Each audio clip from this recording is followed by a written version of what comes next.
గిద్దలూరులో stamping work కోసం వచ్చాను. ఇవాళ ఎవరైతే స్టాంపింగ్ వర్క్ పెండింగ్ ఉందో వాళ్ళందరికీ నోటీసెస్ ఇచ్చాము నిన్న.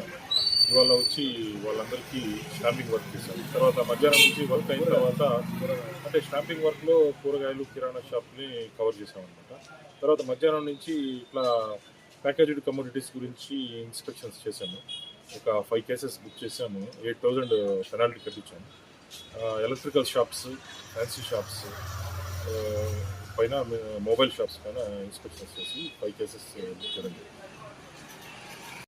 గిద్దలూరులో స్టాంపింగ్ వర్క్ కోసం వచ్చాను. ఇవాళ ఎవరైతే స్టాంపింగ్ వర్క్ పెండింగ్ ఉందో వాళ్ళందరికీ నోటీసెస్ ఇచ్చాము నిన్న. ఇవాళ వచ్చి వాళ్ళందరికీ స్టాంపింగ్ వర్క్ చేశాను. తర్వాత మధ్యాహ్నం నుంచి వర్క్ అయిన తర్వాత అంటే స్టాంపింగ్ వర్క్లో కూరగాయలు కిరాణా షాప్ని కవర్ చేసామన్నమాట.